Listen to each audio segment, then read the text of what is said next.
मित्रों नमस्कार। आशा है आप प्रसन्न होंगे, स्वस्थ होंगे। पीछे क्षर अक्षर विभाग योग अध्याय 13 पर एपिसोड 3 हम लोग सुन चुके हैं। अब आगे इसमें मुख्य विषय होगा अच्छी बुरी योनियों में जन्म का कारण क्या है, विशुद्ध आत्मा के गुण क्या हैं, आत्मदर्शन कैसे हो। तो आइए विषय में प्रवेश करते हैं। जो मित्र नए हों वो कृपया चैनल को सब्सक्राइब कर बेल आइकन प्रेस कर दें, लाइक शेयर कमेंट भी करें। शिष्य ने प्रश्न किया, जीवात्मा के अच्छी बुरी योनि में जन्म लेने का क्या कारण है?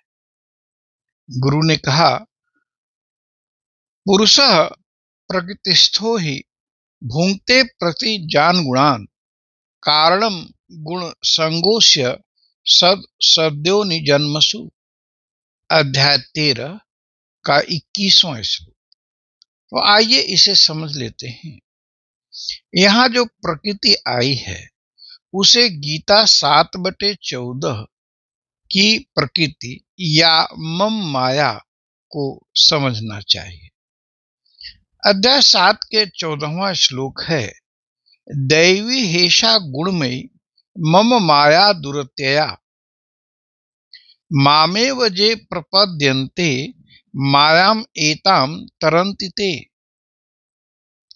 क्योंकि यह अलौकिक मेरी माया बड़ी दुस्तर है, जे केवल मुझको ही निरंतर भजते हैं वे ही इसका उल्लंघन कर पाते हैं, अर्थात वे संसार से तर जाते हैं। पुरुषः प्रकृतस्थः, पुरुष ही भोगता है क्योंकि वह प्रकृति में स्थित है। भाव है, कार्य करण रूप में परिणित माया प्रकृति में स्थित है, प्रकृति को अपना स्वरूप मानता है। अब आया ही माने इसलिए माया से मोहित है, इसीलिए इस माया को दुरत्यय कहा। संक्षेप में समझिए तो हम स्वयं को सुखी दुखी मानते हैं और इसीलिए भूंगते माने भोगते हैं।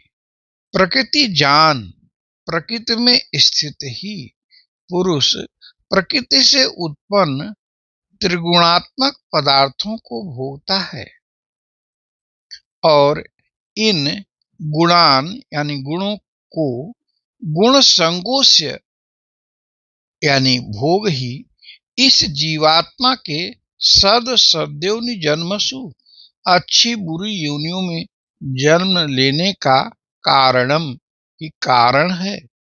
तो भाव हुआ, अच्छी बुरी योनियों में जन्म गुणों का संग ही है। जैसे सतोगुण का अधिक प्रभाव मनुष्य को देव योनि में, रजोगुण का प्रभाव उसे मनुष्य को मनुष्य की योनि में और रजोगुण का प्रभाव उसे रजोगुण का प्रभाव मनुष्य योनि में और तमोगुण का अधिक प्रभाव अगर रहा तो पशु और कीट आदि योनियों में जन्म होता है। तो मुख्य हुआ संग दोष। संग दोष न हो तो यह आत्मा अपने स्वरूप अर्थात परमात्मा तत्व को पाकर जन्म मरण के दुस्सह महारोग से मुक्त हो जाता है। गीता का प्रयास उसका उपदेश साधक को संग दोष से बचाना ही है। तो क्या उपाय है? कर्मयोग, ज्ञान, वैराग्य, यही त्रिवेणी है। जो साधक इसमें स्नान कर लेता है मानो वास्तविक कुंभ में अवगाहन कर लिया। बार बार भगवान ज्ञान को तत्व से समझने की बात कहते हैं। शिष्य ने पूछा, तो ऐसे विशुद्ध आत्मा के क्या गुण हैं? गुरु ने कहा, वत्स, भगवान ने गीता के 13वें अध्याय के 22वें श्लोक में कहा है, उपद्रष्टा अनुमंता च भर्ता भोक्ता महेश्वरः परमात्मेति च अप्युक्तो देहे अस्मिन् पुरुषः परः। तो आइए इसे समझते हैं। यह आत्मा उपद्रष्टा च अनुमंता। उप कहा, उप माने पास, बैठकर दृष्टा माने देखता है। कौन? आत्मा। क्यों कहा कि पास में बैठकर? दूर बैठकर व्यक्ति ठीक से नहीं देख पाएगा, पर जो पास है वो सम्यक रूप से देखेगा। तो क्या वह देखता ही है, क्रिया में रत नहीं होता? नहीं, मात्र दृष्टा है। कैसे? जैसे यज्ञ कराता हुआ पुरोहित दृष्टा होकर यजमान को क्रिया करते देखता है, कराता है, स्वयं लिप्त नहीं होता। वह पुरोहित को सलाह देता है। ऐसे ही आत्मा अनुमंता है। आत्मा कर्म में लगे हुए इंद्रियादि और अंतःकरण को उचित सलाह देता है, इसीलिए अनुमंता है। और क्या है? च भर्ता, और भर्ता माने भरण पोषण करता है। आत्मा ही चैतन्य रहता है। इंद्रियां असुप्त ब्रेन अपने कार्य से सतर्क रहता है। जैसे ही आत्मा शरीर से निकलता है, सारी इंद्रियां ब्रेन डेड हो जाते हैं। अतः भरता है, भोगता भी है। कैसे? अग्नि के उष्णत्व की भांति नित्य चैतन्य आत्मसत्ता से समस्त विषयों में होने वाली जो बुद्धि की सुख दुख और मोह रूप प्रतीतियां हैं, वे सब चैतन्य आत्मा द्वारा ग्रस्त की हुई सी दिखती हैं। अतः आत्मा को भोक्ता कहा जाता है, ऐसा आदि शंकराचार्य का मत है। यहाँ ग्रस्त की हुई सी दिखती है, लिखा है वास्तव में आत्मा अकर्ता है, बस प्रतीति होती है। महेश्वर, वह आत्मा महान ईश्वर है। सबकी आत्मा एक और स्वतंत्र सत्ता होने के कारण महेश्वर कहा गया। परमात्मा इति च अपि उक्तः देहे अस्मिन् पुरुषः परः। इसे ही परम आत्मा ऐसा भी कहते हैं। वह कहाँ है? इस पर कहते हैं अस्मिन् देहे, इसी देह में है। कौन है? पुरुषः परः, अव्यक्त से परे वह पुरुष है। इस प्रकार उस उपरिक्त लक्षणों से युक्त आत्मा के बारे में सुनने के बाद शिष्य ने पूछा, कौन सारे कर्तव्य कर्म करता हुआ भी पुनः जन्म मृत्यु के चक्कर में नहीं पड़ता? तो गुरु ने कहा, इस बारे में गीता के 13/23 में कहा है, य एवं वेत्ति पुरुषम प्रकृतिम च गुणैः सह सर्वथा वर्तमानोपि न स भूयो भिजायते। भाव है, ज एवं पुरुषम, जो इस प्रकार उस पुरुष को प्रकृतिम च गुणैः सह,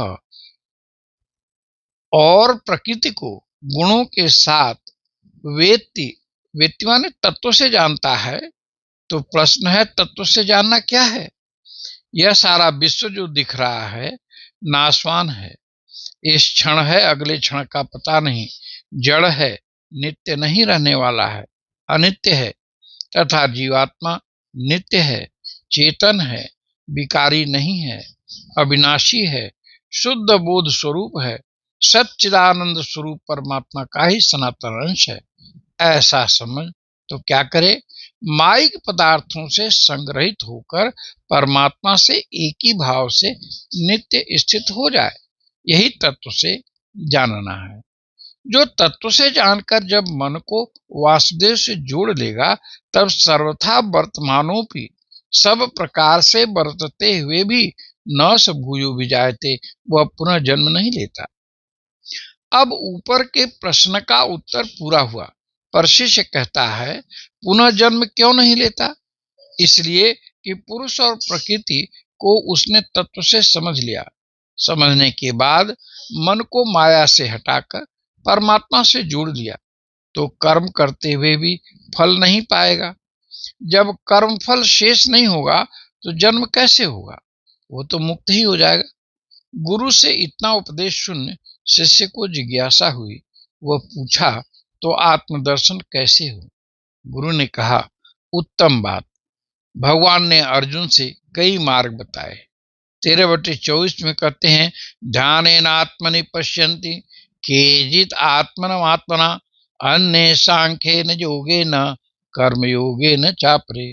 तो आइए समझते हैं, ध्यानेन आत्मनि पश्यन्ति, ध्यान से आत्मनि स्वयं को आत्मा का दर्शन पश्यन्ति करते हैं। तो ध्यान क्या है? इस पर कहते हैं कि चित्त को विभिन्न सुने शब्द आदि से विषयों से, विषय क्या है? हर कर्म इंद्रिय का विषय होता है।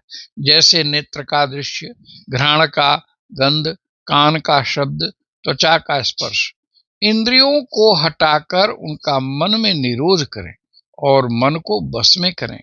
एकाग्र भाव से परमात्मा स्वरूप ओम का चिंतन हृदय में करें, तो इसे ध्यान कहते हैं। उदाहरण, जैसे बगुला करता है, जैसे पृथ्वी ध्यान करती है, जैसे मुनि ध्यान करते हैं।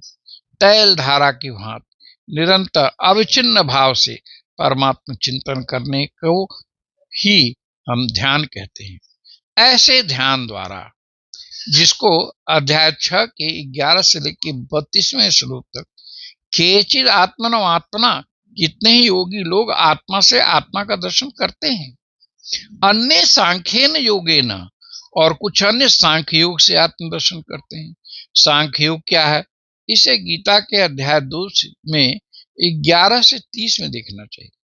कर्म योगेन चापरे, चापरे माने और दूसरे, कर्म योग से आत्मदर्शन करते हैं, जिसे अध्याय 2 के 40 से 72वें श्लोक में देखा जा सकता है। अब जो ध्यान, सांख्य, कर्मयोग इन तीनों से नहीं जानते, वे आत्मदर्शन कैसे करें? इस पर हम अगले एपिसोड में चर्चा करेंगे। हम अपनी वाणी को यहीं विश्राम देते हैं। आइए भगवान का नाम लेते हैं। हरि ओम तत्सत, हरि ओम तत्सत, हरि ओम तत्सत। आप सभी को बहुत बहुत धन्यवाद, प्रणाम।